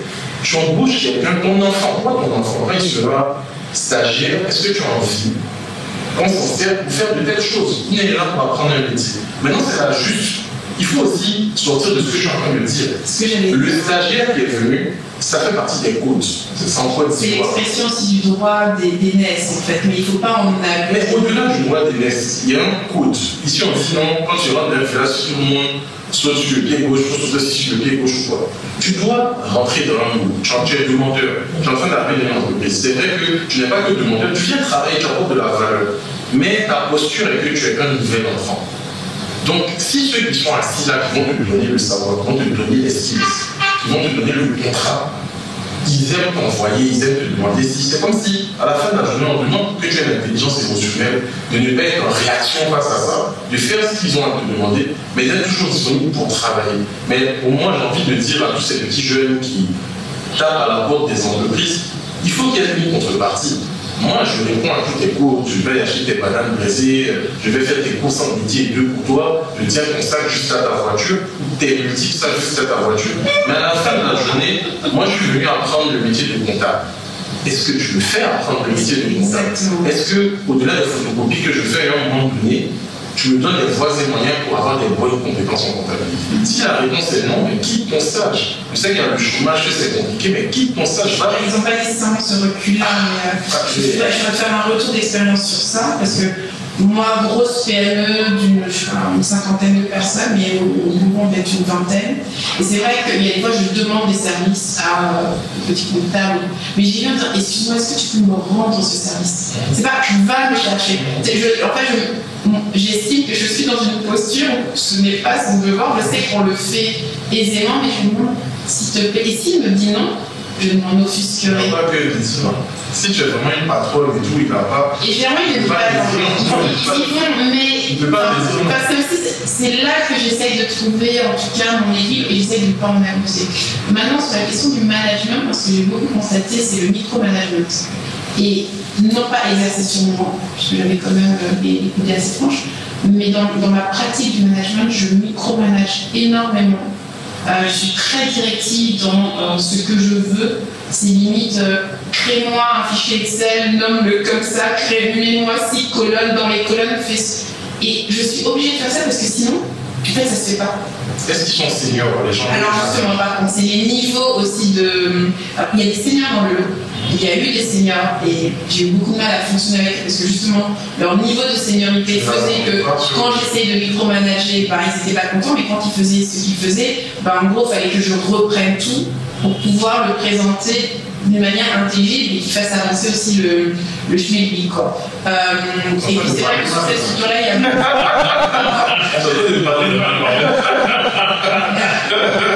Qui ne regarde pas YouTube.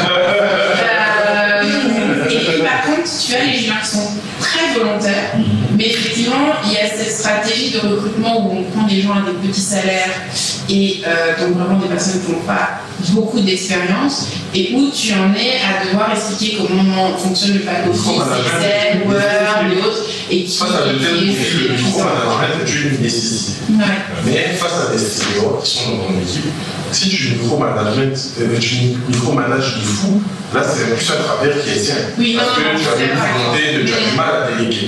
Mais lorsque tu as affaire à des seniors, que dans l'ensemble de leur seniorité n'est pas galvaudé, que tu travailles avec eux et que tu vois bien qu'ils font le taf. Ils savent faire le travail, tu n'as aucun besoin de micromanager. Mais je pourrais quand même faire une comparaison, il semble qu'il ne faut pas comparer. En France, j'ai eu des juniors, j'ai pas eu autant à les encadrer. Je n'ai pas eu le sentiment. J'ai fait l'audit pendant 5 ans, donc au bout de 2 ans, 3 ans, rapidement, j'avais les équipes que j'encadrais, mais les juniors qui arrivaient, l'information était intelligible, elle était retranscrite, on voyait les outils dont on avait besoin et on avançait, on délivrait. C'était une première matière sur laquelle tu retravaillais. Tu ne montrais pas le chemin. Et ici, il y a un problème de recrutement. Ici, je le sens quand même de manière présente. C'est de formation. Oui, de formation. Les deux, parce que, non, mais en fait, comment dire, des fois, au niveau de la formation, les gens manquent de pratique. Ils ont des formations qui sont très théoriques, ou alors même qui sont formés sur des outils qui sont trop loin de ce qui est réellement utilisé en entreprise à l'instant T. Donc là, ils arrivent, il y a un cap. Il y a vraiment un besoin d'être accompagné pour comprendre des choses. C'est ça. Des fois, il y a des projets d'entreprise, il y a des choses qu'on faisait en école de commerce en France où on te met en situation, en travaux de groupe, il doit être des restitutions, et puis des fois, les intervenants étaient des professionnels. Dépendamment de la formation que tu as faite, en tout cas, tu avais des choses assez professionnalisantes ou dispensées par des professionnels. Des mises en situation, j'avais des stages, j'avais des choses. Ici, en tout cas, je n'ai pas fait mes études ici, je vais me garder d'avoir trop de conclusions et tout, mais dépendamment des écoles, toutes les écoles ne se valent pas. Toutes les écoles ne se valent pas, mais il y a des très bonnes écoles ici où quand les gens viennent, on n'a pas besoin de les micromanager, ils sont très effectivement, très rapidement. Donc moi je pense que le problème après vient du recrutement. Parce qu'au niveau du recrutement, on fait des recrutements de complaisance, on fait des recrutements avec des gens qui viennent d'écoles qui ne sont pas cotées comme celles dont je suis en train de parler. Là, c'est un petit bonheur, la chance, hein, tu peux avoir une bonne pioche qui ne va pas te coûter cher, mais tu vas devoir, non plus tu ne vas pas devoir accompagner de fou, mais tu peux aussi avoir une petite qui ne comprend rien, tu vas devoir manager. Mais je pense vraiment qu'il y a des filtres, il y a des gens, quand tu les prends, même si c'est pour des jeunes recrutements, il y a des écoles aujourd'hui en Côte d'Ivoire où c'est des valeurs sûres. Quand tu prends des jeunes qui sortent de là-bas. Ok, donc justement, on peut nous en citer quelques-unes. Non, mais juste pour. Non, moi je fais toujours, par exemple, l'INPHD. D'accord. L'INPHD, moi pour ma part, je sais pas, c'est pas parce que ma femme en vient, mais il y a un certain nombre de personnes avec qui j'ai travaillé dans mon parcours ici et qui sont brillantes, qui sortent de cette école. Il y a des gens qui viennent du CESAC. Là, c'est pas ici, c'est au Sénégal, mais c'est excellent comme formation quand les gens viennent. Je trouve qu'ils sont câblés comme il faut. Et c'est des petits, ils vont venir, tu vas leur demander de faire une macro, sur Excel, tu vas prendre tel besoin. Le premier geste sera déjà très abouti. Il y aura des choses intéressantes et peut-être que ça va pas être fait dans un institut suffisamment professionnel pour l'utilisation que tu veux en faire. Donc, tu n'as pas d'envoyer des bonnes cadettes pour affiner, mais Un premier jet le premier jet est largement satisfaisant. Et après, vraiment, il y a des gens qui sortent de l'université, qui sortent de petites écoles moins bien connues. Ben, tu en as des fois qui sont extrêmement bons, mais tu ne peux pas vraiment savoir au départ. Mais vraiment, les gens tapent énormément au compte des entreprises. Et il faut réussir à faire le bon recrutement. Et moi, je pense qu'il y a un problème au niveau du recrutement, bien sûr. Ça reste mon avis, mais je pense qu'il y a un problème au niveau du recrutement. Alors, faire un bon recrutement aujourd'hui, enfin, on l'a déjà dit, mais je trouve que c'est bien de se répéter, c'est pas nécessairement recruter justement par rapport à une école ou à des compétences en particulier. Ici, c'est beaucoup recruter des personnalités, des soft skills et aussi une forme d'intégrité. C'est intégrité face au travail, professionnalisme et autres, ça joue énormément dans le processus. Je pense que pour moi, ça joue plus que dans les processus de recrutement que j'ai pu faire lorsque j'étais à l'étranger. Oui, d'autant plus que, comme tu l'as dit, on n'a pas forcément des personnes qui sont soit formées ou qui ont un peu d'expérience, soit qui sont curieuses. Donc forcément, tu vas te reposer sur une personne qui est intègre, qui est fidèle, et tu sais que la personne elle va être là. Et tu vas la former. En fait, c'est ça. Le point, c'est qu'il faut accepter de former les gens. Plus qu'on a été amené à le faire par le passé. On change totalement de sujet. On revient donc à la banque pour te poser une petite question piège. C'est la suivante. Elle dit, et si on parlait un peu du système bancaire en Côte d'Ivoire, de la question de la relation client, de la qualité des services. Toi qui travailles dans la banque aujourd'hui, qu'est-ce que tu peux nous en dire? Et est-ce que tu pourrais aussi nous dire comment choisir sa banque? Donc déjà, le service client, je vais sortir du secteur bancaire, hein, désolé, mais le service client, c'est pas une culture en Côte d'Ivoire. Okay. Tu vas dans des pays anglophones, moi je suis allé aux États-Unis, je suis allé en UK. Le customer service, c'est une religion. Limite, il y a des indicateurs, il y a des choses qui sont suivies par rapport à ça. Il y a des enquêtes ministérielles, il y a des choses où tu sais même que dans ta rémunération, dans ton évaluation, le customer service entre en ligne de compte. Tu souris, on t'apprend ça, on fait une formation. Moi, j'ai travaillé à Londres, j'ai développé à Londres.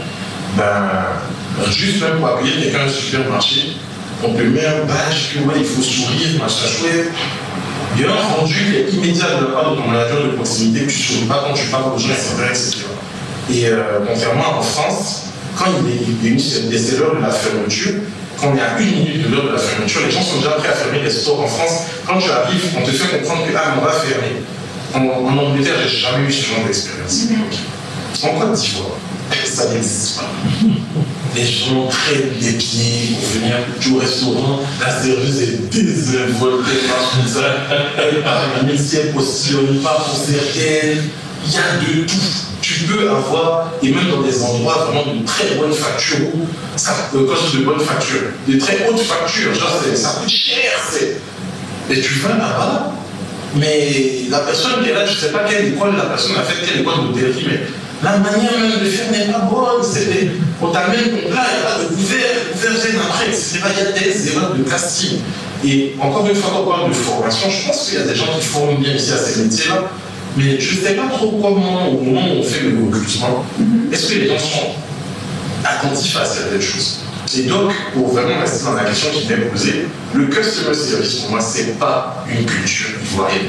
On a des gens qui sont au monopole, je prends la compagnie d'électricité, je prends les compagnies de téléphonie, il y a des interruptions de service, il y a des choses vraiment, c'est une souffrance. C'est une souffrance et tu ne sais pas où te plaindre.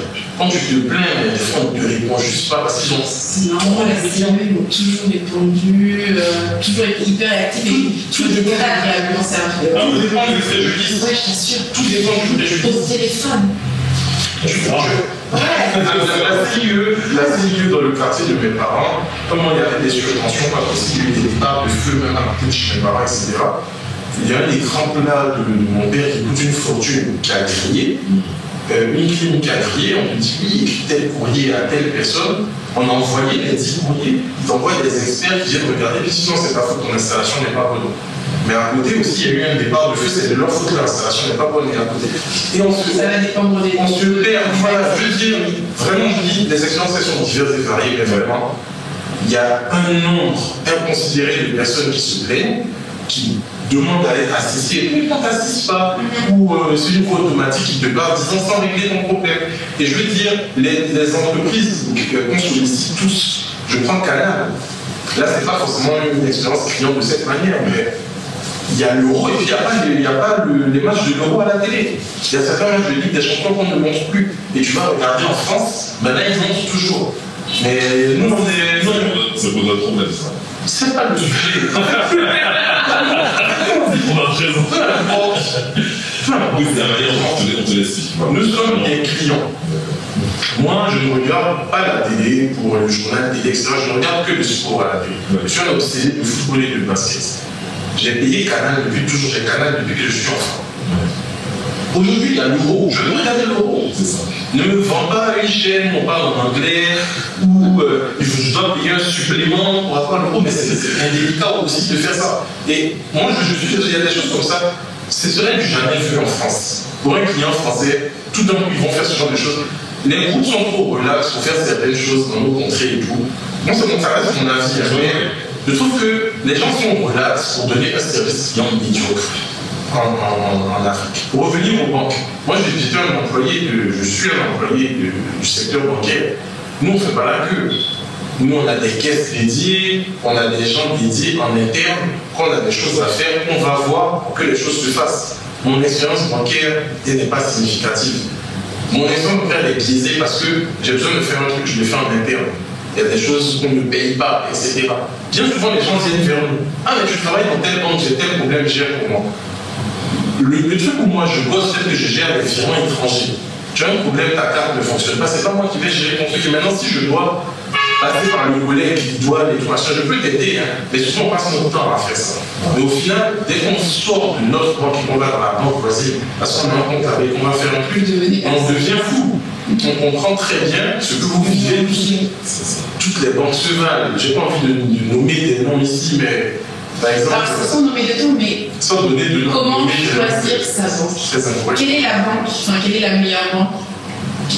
C'est pas de nom, je ne demande pas de nom, mais les critères. Quels critères en fait tu choisirais aujourd'hui en Côte d'Ivoire?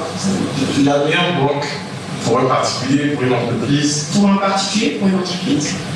Je travaille moi-même dans une banque, je ne pourrais donc vraiment pas nommer de banque. Non, on ne peut pas nommer. Voilà, mais au final, c'est une banque dont les moyens digitaux fonctionnent correctement.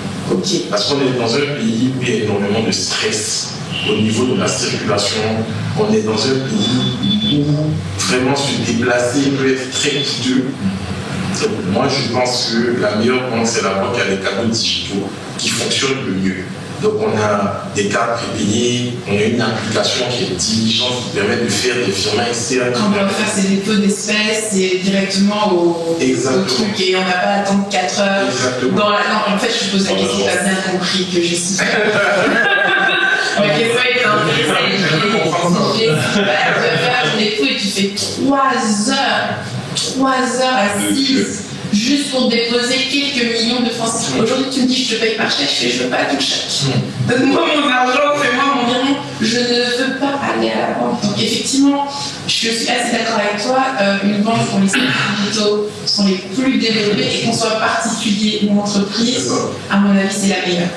Et puis, celle où tu connais quelqu'un. Voilà, celle où tu connais quelqu'un, ou celle où ton conseiller est disponible, je dirais, 24 sur 24, ou est capable de t'apporter une solution à n'importe comment. C'est souvent ça. Souvent on entend vraiment j'aime bien ma banque parce que mon conseiller, bien sûr, qui m'a sorti de telle période. Alors justement, tu vois, sur celle où tu connais quelqu'un parce que tu conseilles bien, c'est quelque chose d'assez relatif et subjectif. Alors que dès le mot que tu as posé est important, dès le moment où tu dis la banque qui est la mieux digitalisée, on regarde nos expériences, c'est sur quelque chose d'hyper objectif. Donc il faut chercher cette banque qui est la mieux digitalisée. On ne donnera personne. Aujourd'hui, il égard à nos invités qui sont tous les deux dans la banque. Je vous dis tout après. Mais merci pour ce retour. La réponse était vraiment très intéressante. Je crois qu'on attaque un nouveau volet. Un volet totalement différent, l'éducation. L'éducation. Ouais, l'éducation des enfants notamment. Pour quel système scolaire t'as opté pour tes enfants? Moi, mes enfants sont en bas âge. Ma fille a 5 ans, mon fils a 1 an et demi. Donc lui, il va pas encore à l'école. Mais pour ma fille, elle va dans une école catholique ivoirienne qui a 2 pas de la maison. D'accord. Ça coûte pas cher, ça coûte 400 000 chaque année. Et j'estime qu'à cet âge, ça c'est un choix qui est personnel, mais j'estime qu'à cet âge, les choses que j'ai le plus pondérées dans ma décision, c'est la proximité. Parce que j'avais pas envie de prendre un chauffeur pour aller déposer mon enfant, pour aller destiner à l'école, apprendre 1+1, etc. J'estime que je n'ai pas besoin de dépenser des millions. Et j'estime que je n'ai pas besoin de lui faire de la route tous les jours.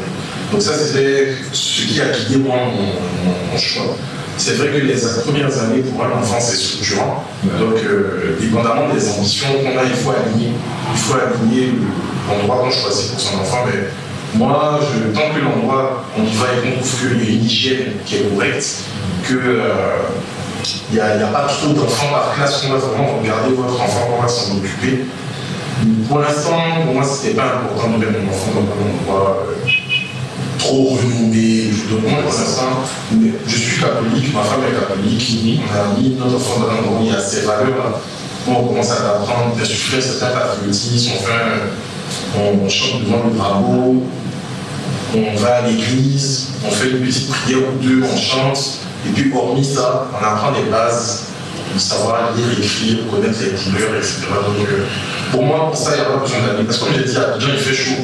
Abidjan, il fait chaud, il y a beaucoup de stress, il y a beaucoup de... Oui. Et la vie est longue, la vie des enfants, ils ont tout le temps d'être stressés, en fait. Donc, pour moi, pour la maternelle, voilà. Maintenant, si je dois faire une réponse plus large, qui ne concerne pas que moi, mon cas, sur mes enfants sont plus petits, je trouve qu'il y a une surenchère au niveau de l'école en Côte d'Ivoire. Les écoles sont extrêmement chères. Et là, je vais parler notamment des écoles françaises. Écoles américaines, etc. aussi, c'est pareil. Donc il y a des écoles bilingues, il y a des IPSA, j'avais décidé de ne pas forcément trop nommer les gens, mais il y a des écoles où pour un enfant en bas âge, immédiatement, on est en train de payer 2 millions et quelques, 3 millions. Et pour un enfant au collège, lycée, ça va chercher dans 3 à 4 millions. Bon, franchement, en tout cas, chacun connaît sa poche. Chacun connaît sa poche. Dès lors que tu peux te le permettre et que tu as pour objectif d'envoyer tes enfants faire des études en France, faire des études aux États-Unis, ça fait sens. Il faut aller dans ces écoles-là, mais il faut vraiment que ta poche puisse te le permettre. Pour ma part, vraiment, je ne suis pas miséreux, je gagne ma vie correctement avec ma famille, mais on va essayer d'aller vers ces options-là, entre guillemets, le plus tard possible. Pour moi, c'est le collège. À partir du collège, je serai capable peut-être de me saigner un peu plus. Mais tant que mes enfants sont au primaire et tout, je vais essayer de cibler des écoles réputées, des écoles ivoiriennes réputées. Mais maintenant, là, on est devenu une réflexion à une école française qui n'est pas forcément si loin que ça de chez nous, où vraiment les installations sont quand même bien mieux que l'école où ma fille est en ce moment. Ouais. Et on y change, parce que c'est un peu mythe. On n'est pas comme dans les écoles françaises qui sont toujours dans la zone et tout, mais c'est une école qu'on a visitée, ça nous a plus ou moins ciblé. Donc vraiment, pour les écoles, si on doit parler de tips, ton enfant, tu as un repas, si tu viens d'une école, tes enfants sont déjà à l'école française, tu vas vouloir les mettre à l'école française. Tout dépend de ton lieu d'habitation. Parce que vraiment, il y a énormément d'embouteillage à Abidjan, beaucoup de stress. Donc il serait bon que ton enfant soit dans un endroit qui n'est pas trop loin de la maison. Si tu as les moyens d'avoir un chauffeur, tu as les moyens de payer du 1,5 million, 2 millions, 3 millions par an par enfant, bah, tu les mets dans une école française qui n'est pas trop loin de chez toi. C'est ça. Sinon, vraiment, moi, je pense qu'il y a des options ivoiriennes où il y a un très bon enseignement. Et là, on va parler d'écoles d'excellence. Il y a des écoles d'excellence, mais ça, c'est plus à partir, on va dire, du collège. Donc, quand ton enfant a fait le primaire dans une option qui te sied le mieux et qu'il a des très bons résultats, il est éligible pour entrer dans certaines écoles ici qui vraiment forment des personnes brillantes. Donc, dépendamment de la philosophie de l'école, quand je vois Sainte-Marie, on coupe les cheveux, par exemple, c'est une école de filles, on coupe les cheveux, c'est des sœurs qui font l'enseignement, c'est un peu strict. Avant, à l'époque, ça pouvait avoir des châtiments corporels, même à l'école ivoirienne, il y a des châtiments corporels. Aujourd'hui, c'est plus le cas. Ici, c'est le cas. Les écoles ivoiriennes, on chipote. Donc, si ton enfant. C'est officiel, c'est ton enfant.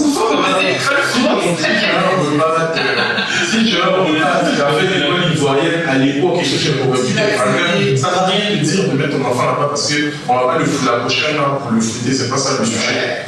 Mais bon, si ces sujets-là te stressent un peu, tu vas dans une école française. C'est une question de poche. C'est une question de choix. Moi, je sais que quand j'étais rentrée au Bénin, moi j'ai retapé ma 3e en fait au Bénin. Ma mère a fait le choix la première année de me mettre à l'école française. Vraiment, je veux pas qu'elle soit trop perdue, ça fait trop de changements, je préfère payer ce montant-là. Et puis mon oncle, à la fin de l'année, dit oui, mais non, c'est compliqué. Pourquoi est-ce que ma nièce irait dans une autre école que ses cousins et puis c'est compliqué pour les transports et autres. Donc il m'a mis à Lyon.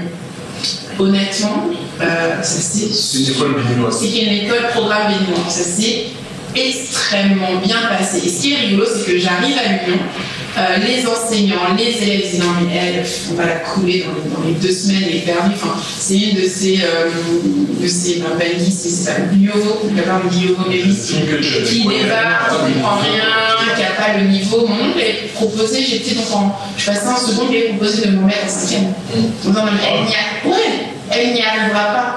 Une amie, ma mère a dit non, mais mets-la dans une école d'infirmière. Et donc j'y vais, ma mère dit non, mais en fait, ma fille est paresseuse, elle est un peu pénible, elle est pas trop conne. Premier trimestre, je pense que je sors au tableau de bord, je suis 3e, puis 2e, puis 3e. Et puis en fait, mes amis aujourd'hui du Bénin, c'est les 3 nanas, les 2 nanas avec lesquelles on s'est bousculé pour être. Enfin, tout ça pour dire que de retour en France, pour mon bac français, quand j'arrive à Paris, je retourne dans mon ancienne ville, mais je passe du collège au lycée. Et je retrouve des anciens camarades, dont certains qui auraient pu retaper la 3e, qui n'ont pas retapé, mais qui ont tapé leur seconde. Donc on revient sur ceux qui sont des discriminations, mais voilà, ça next. Puis je commence à m'exprimer, à parler, à interagir. Ah, mais c'est mon Dieu, tu parles bien, oh là là, mais. Enfin, et en fait, on sent, c'est marrant, hein, j'étais au programme béninois, mais j'avais un très bon niveau. Et je suis arrivée en cours d'année en novembre, j'ai rattrapé mon retard en 1 mois et demi. Parce que méthode de travail, parce que rigueur, parce que résilience. Et donc, du coup, cette espèce de dichotomie entre programme français et programme africain se discute par rapport à ce que tu disais, la qualité de l'enseignement et la qualité pédagogique de l'établissement. Et je pense qu'on peut en trouver des bons, effectivement. Et l'Union, le CSP, au pire, compter parmi les meilleurs établissements. En France, il y a des dingueries. J'arrive dans une école de commerce, dans certaines universités, on me dit de passer un test de français. Oui. Ils sont complètement craqués. Non, ils sont complètement craqués. Le français, quand je suis arrivé à Caen, j'étais dans la banlieue de Caen et de Mouville. La plupart des gens que j'ai rencontrés, qui je joue au basket, etc., on me surnommait président.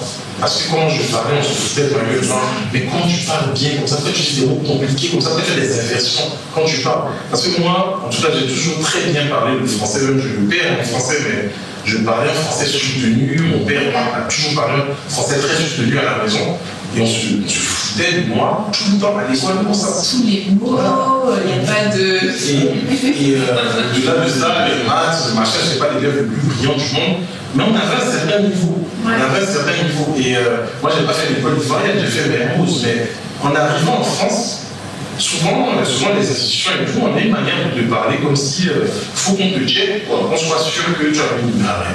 Il faut s'arrêter des fois. Après, tout le monde ne vient pas du même terreau. Et ils ont mis, pour avoir travaillé dans le domaine de la coopération française notamment, Tout le monde n'a pas le même niveau. Enfin, c'est aussi une réalité. C'est aussi une réalité. Mais j'ai entendu ton propos. Il faudrait que les Français fassent ce test. Tout le monde n'a pas le même niveau. Il y a qui fasse un test BT. Dans les écoles, en France. Mais ils n'auront pas nécessairement de bons résultats. C'est ça, Il faudrait qu'ils fassent un test pour entrer dans l'école, en fait. Avec nous. C'est ce que je dis, en fait.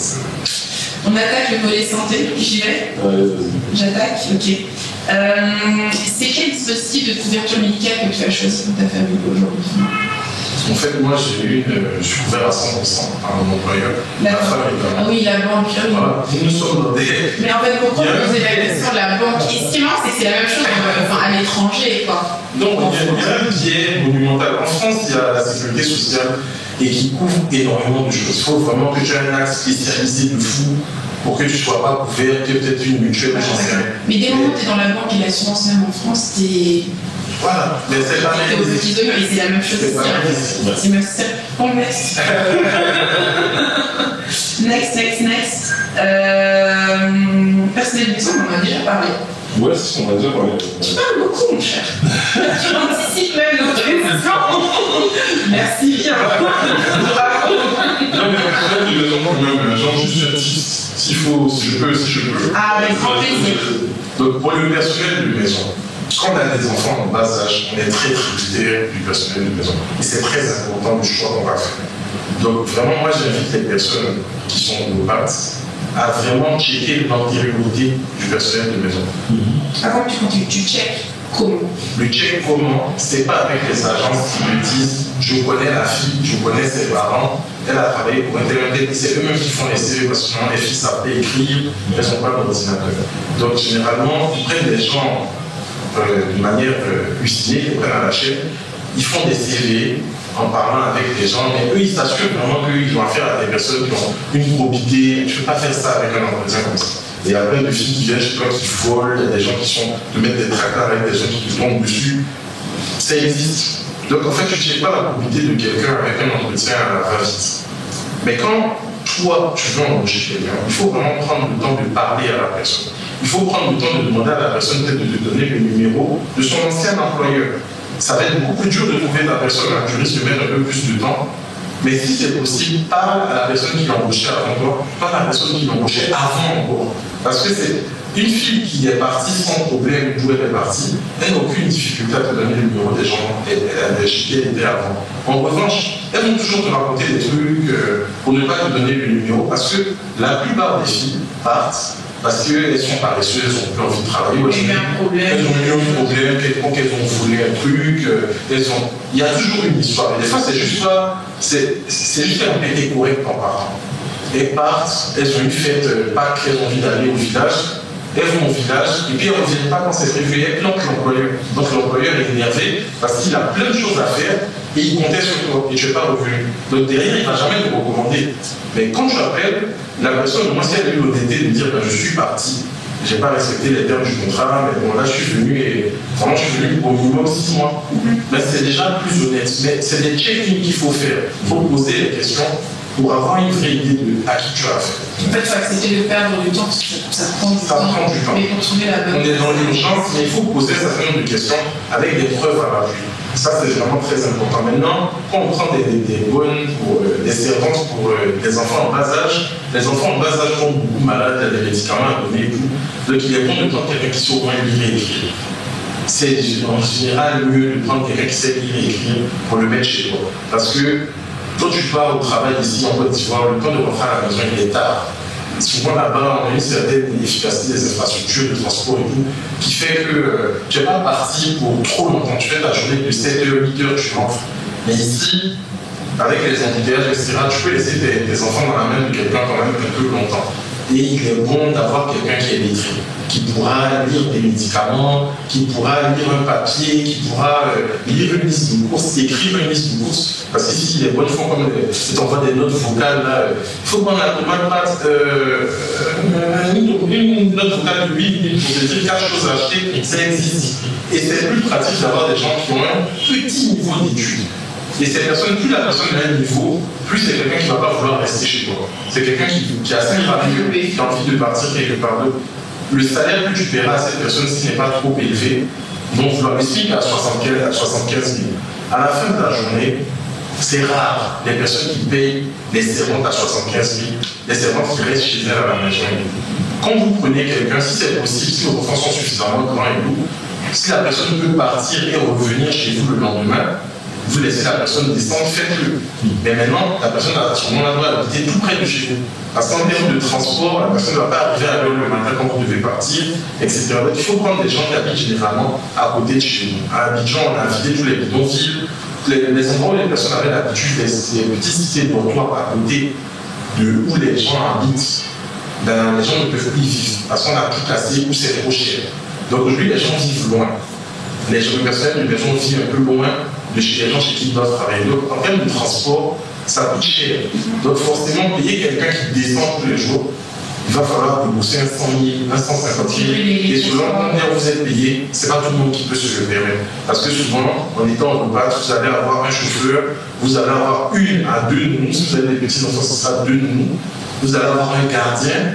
Donc, s'il faut donner 150 000, 200 000 à chacune de ces personnes, ça risque d'être un cause de dépense. Ça fait x4, on est déjà sur 600 000, on va à 2 000 euros. Donc, il faut vraiment se dire qu'on va souvent avoir des servantes qui vont vivre chez vous. Et quand elles vivent chez vous, vous n'allez pas les payer des montants aussi importants. Donc maintenant, moi, je dis juste que quand elle est choisie, il faut prendre le temps de discuter avec cette personne, connaître où elles habitent, avoir le numéro d'un de leurs parents, une sœur, etc. Ce sont des choses qui, quand il y a des problèmes, c'est très intéressant d'avoir fait cette préalable plutôt que d'avoir juste pris les gens pour les mettre chez eux. Je suis ravie que finalement tu aies répondu à cette question.